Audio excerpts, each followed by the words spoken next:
Hello and welcome back to the Kalopsia pod.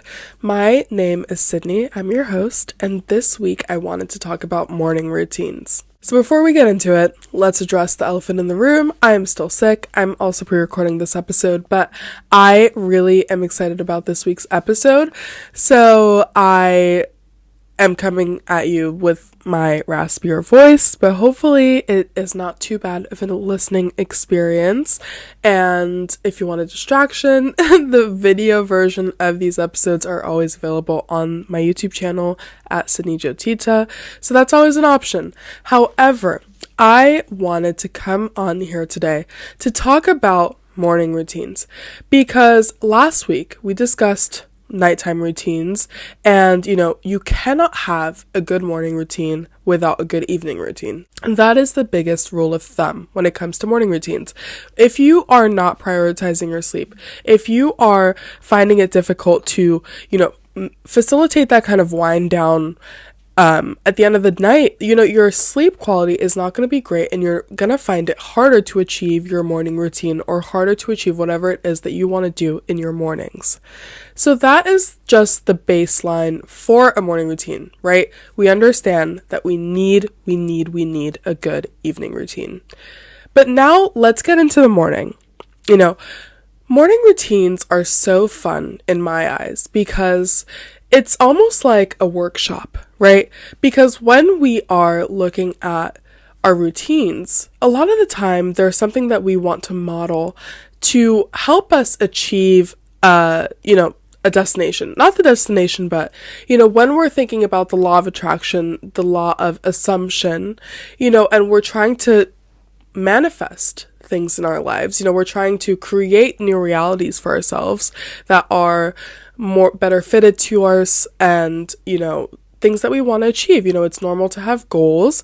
And so when we have these goals and this dream life, this dream job, whatever it may be, a lot of that starts with the decisions that you make today, right? Because you are a product of your actions and a product of your surroundings and a product of your choices.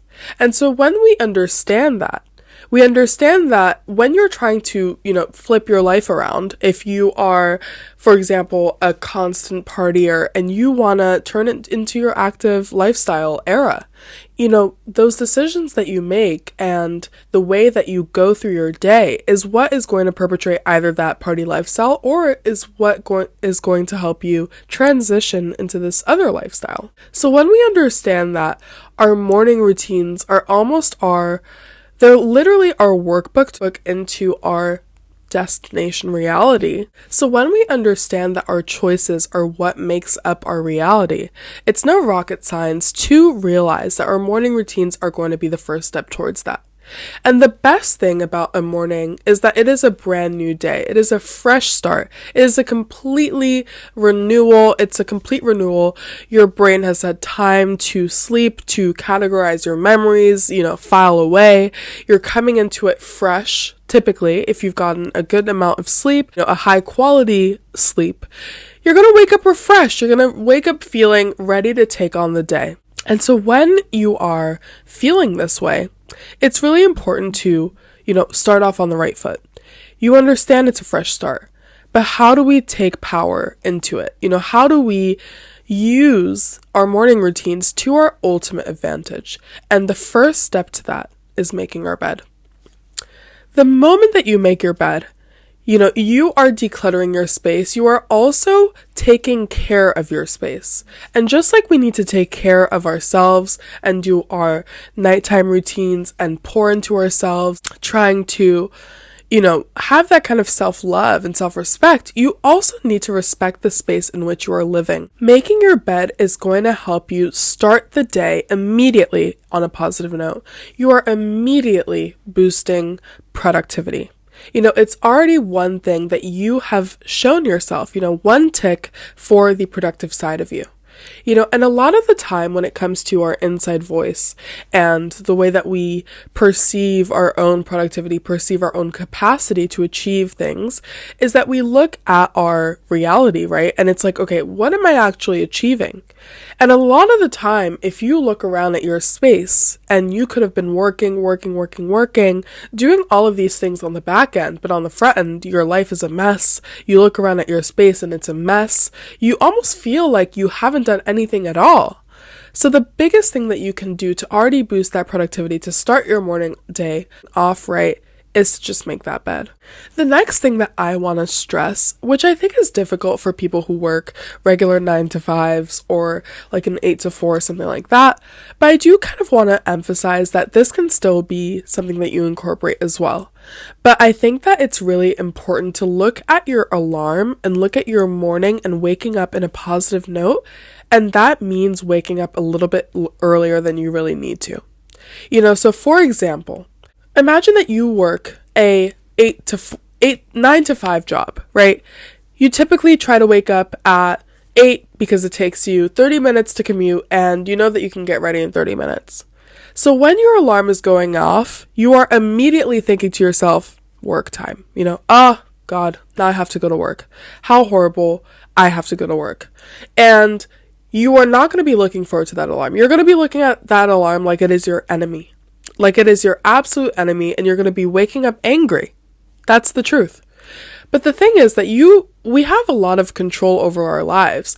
And when you look at your capacity to wake up a little bit sooner, what can you do in the morning that will make you feel like you are checking in with yourself? What can you do in the morning that's going to make you feel like, okay, I'm waking up to be me, and then I am also going to go to work. Sure, that's one activity of my day, but I don't live to work, right? So can I wake up a little bit sooner? Maybe I can go to a coffee shop and just grab a little cup of coffee. Maybe I can wake up and do a little flow, a yoga stretch, just so I wake up feeling fresh in my body. What if I, try to sit by the window and just have a little cup of tea, pick up my journal? These are little things that we can do to make ourselves feel like our alarm is not making us wake up to a doomsday experience day in and day out. It's so important to me to maintain that kind of space in the morning before I have to go and work. And granted, today I do work a 2:30 to 7:30 p.m. schedule, which is very unique. But I think that this is something that I truly want to apply no matter what kind of job I'm working. Because even when I was working at 6 a.m. at my coffee shop job, sometimes I'd wake up at 5 just so I can get in about 20 minutes of journaling. So I feel like a human being, so that I feel like myself. The other thing when you're looking at your morning routine is that you need to think about, what is the ideal you doing? Say your dream is to become a rock star, right? Like randomly, you really want to become a rock star. You want to be on the road. You want to be making music often. You want to be creative often, but currently you're working 9 to 5 at the library, right? Just an example. What is the future you looking like? What is the future you doing with their mornings? What are you doing at that point? If you are a creative, creativity, creation, trying to write, trying to figure out some chords, that's going to be a part of your regular life in that destination reality. And so what is the current you capable of doing in your morning that's going to kind of contribute to that? So maybe you spend a couple minutes at the piano or at the guitar, maybe just 10 minutes trying to work out a little chord that you can work on throughout the day and try to figure out some lyrics to. I have no idea what the writing process is like. I'm sure it's different for everyone, but just an example. What we need to do when we're approaching our morning routines is that we really, really need to look at it as though it's a scripting method. Right? And for those of you who don't know what scripting is, it's basically when you are journaling as though you are living your dream life in the current moment, and you write it down as though, wow, I am so happy that I got to go to my workout class, and right afterwards my driver picked me up and it was amazing, and it almost tricks your subconscious into thinking it's happening, right? And so when we're looking at our mornings, we need to look at it with we're almost manipulating our subconscious into thinking, wow, like this like life right now that I'm living like is my dream reality, because I'm doing all the things that me would do even right now within my circumstances, of course. The other thing about this law of assumption, law of attraction, when we're trying to use our morning routines to manifest our desires, right, is that we need to allow our morning routines to kind of shape our behavior, right? Because if you are, for example, used to snoozing the alarm constantly, right? You snooze and you snooze and you snooze, and you know that when you wake up, it's going to be a horrible, experience having to go to work, it's going to be like this, whatever. Your automatic attitude is a negative one. Your automatic attitude is looking at that alarm and is saying, wow, like I don't even want to get out of bed. Like I don't want to do this. I don't want to go to work. I hate this job. This is just not something I want to do. And you're just going to keep on snoozing. So your behavior is you are deflecting your responsibility and you are avoiding having to get up and face the reality. Now, when you are kind of looking at this morning routine as almost like a behavior shift, right? Is the future you, that business owner, is that person going to snooze their alarm? Is that a characteristic of theirs? How do you think that person, that version of yourself is going to handle this current situation?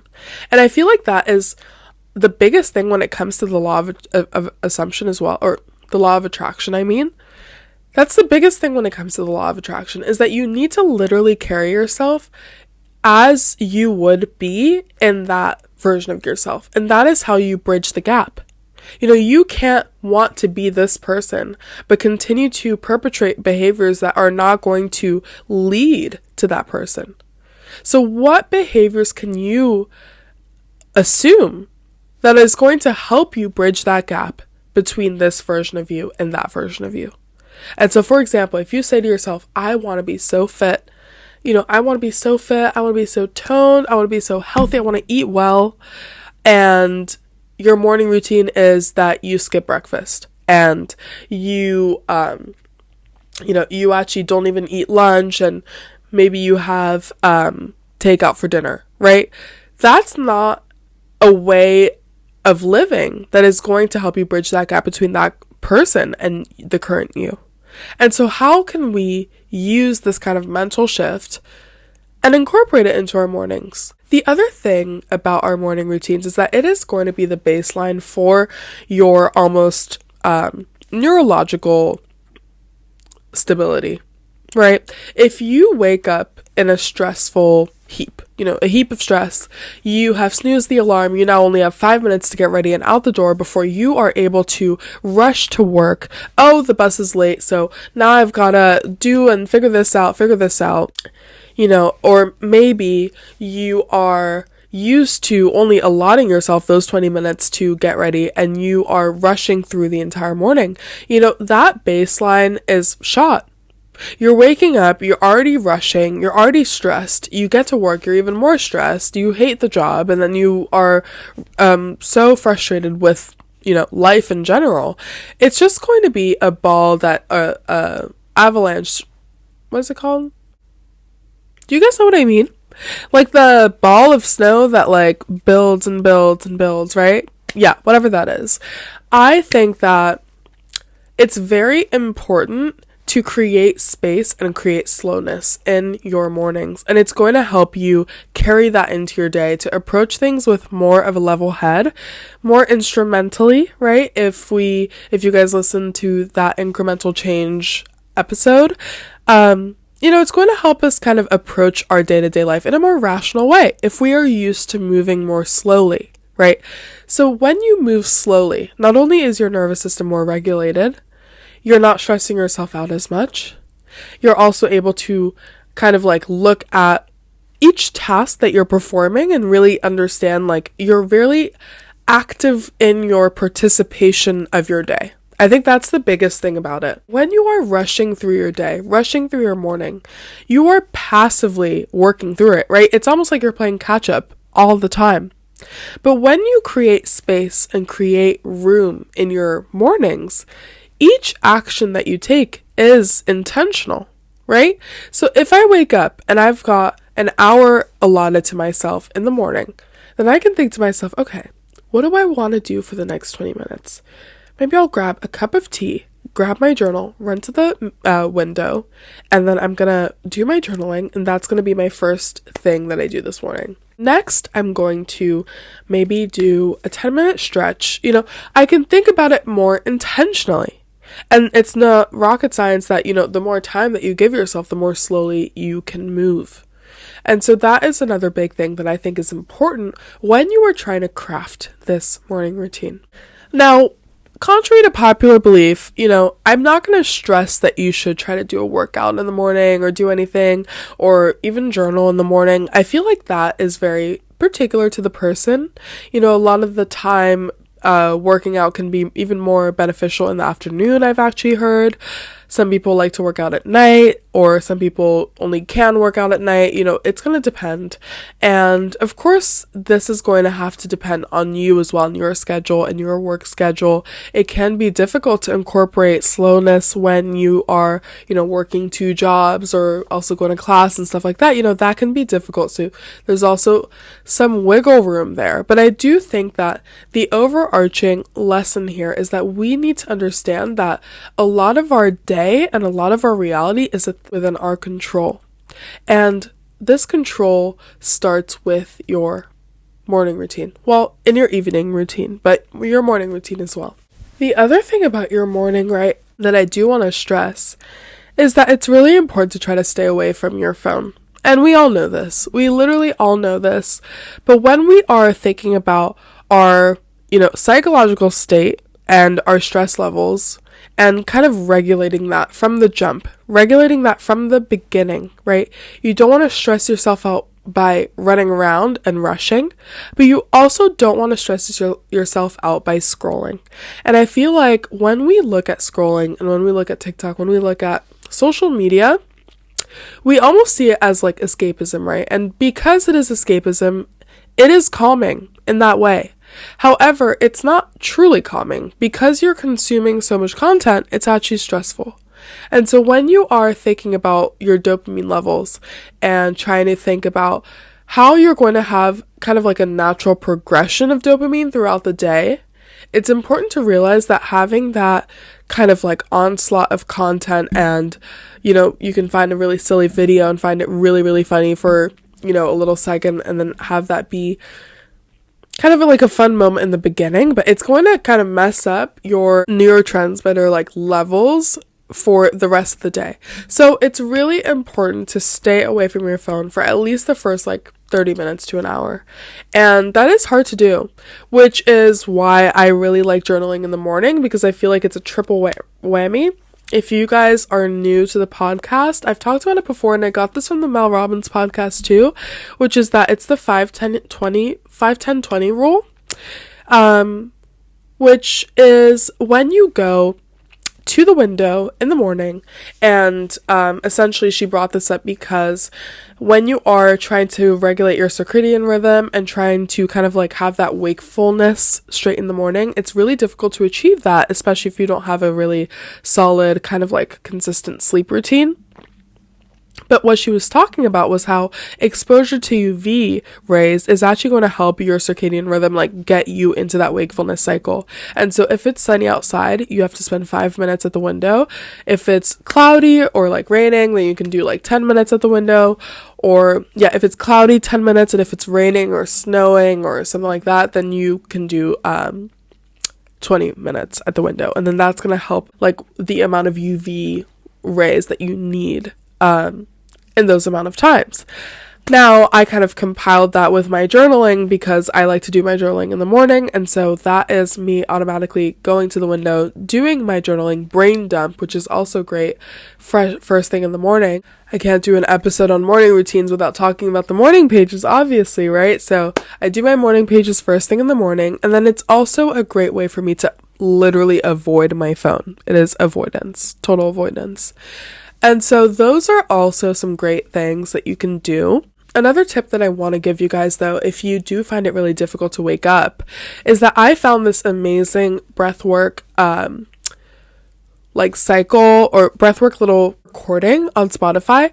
I think it's called the 5-minute breathwork video. I mean, there are tons. You don't need to watch this specific one. There are so many different ones, but I listened to this waking up breathwork one, which I have mentioned on the podcast before, but it is so great for kind of engaging that wakefulness, which can be hard sometimes, right? So it's good to have these tools too when you're trying to, get that great start to your day. Presentation is going to mean a lot when it comes to setting up your day in a way that's going to yield only confidence, right? So when you get dressed in the morning, you want to feel like you can take on the day.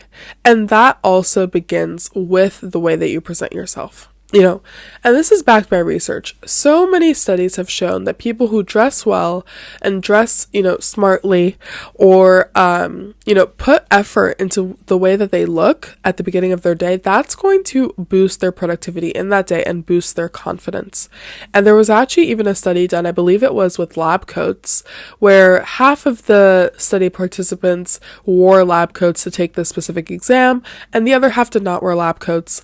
And the ones that were wearing lab coats while taking the exam actually performed better. And so if you need more proof as to how presentation really affects our productivity and our capacity to, achieve things, our confidence, there you have it. Now, the last thing I wanted to mention, really just as a little tidbit of something I learned, is that we should be staying away from coffee for the first hour or two of our day. And the reason for that is because of our cortisol levels. And essentially, when you are going to sleep, your cortisol levels drop, right? Your stress drops and you are asleep. And as you wake up, it kind of is led by the cortisol levels kind of climbing back up.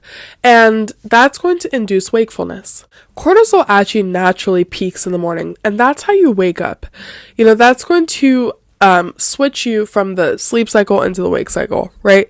And so when we are drinking coffee first thing in the morning, you're actually disrupting and interfering with that natural sleep-wake cycle and the natural production of cortisol in your body already. And so it's kind of imagine it like a graph, right? So it has dipped while you were asleep and it climbs and it peaks and then you wake up. Then it is kind of going to start falling down, right? Your cortisol levels are going to start crashing naturally because it peaked when you woke up. And so as it starts to crash down, that's when you kind of start to get sleepy again.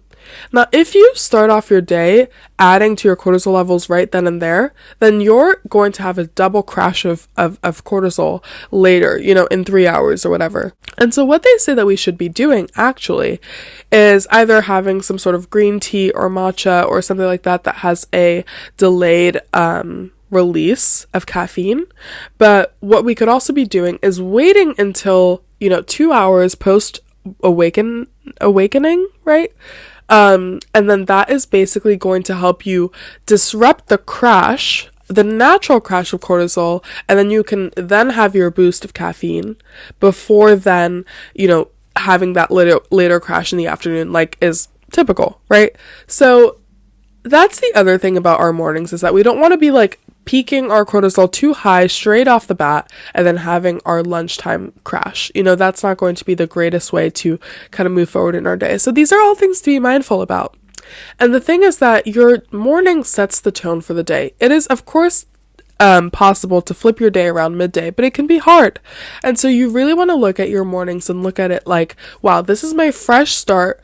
Early bird gets the worm. What can I do this morning that's going to help me throughout the day and that's going to help me throughout my life, through repetition, because these mornings are all building towards that version of you that you want to, get to eventually, right? So we need to look at our mornings like our little piece of clay. It's our clay to building our lives, and it's exciting and it's fun. But it cannot happen without a solid evening routine. So if you guys didn't listen to that episode, it was the one right in last week's episode. So it's the one right before this, episode 27. Yeah. But yeah, I think that's all I have for you guys today. Again, I sincerely apologize for my voice and the raspness. I honestly don't mind the voice. I like the rasp, but I literally can't breathe through my nose, so that's a little bit frustrating. But I really hope that you guys enjoyed the episode. I sure did. Let me know what you guys want to hear next, and please leave a comment, leave a review. I think it would really help. And then don't forget to reach out at Kalopsia Pod, KALOPSIAPOD on Instagram and TikTok, and it's at S02e28 SYDNEYDJOTITA on Instagram, TikTok, and YouTube. And then you guys can find the YouTube videos for the episodes as well as some extra little bits and pieces. But I really hope that you guys enjoyed this week's episode. I'm so thankful that you came and listened, and I hope that you guys have an amazing rest of your weekend, day, all of the above, and I will see you next week. Bye.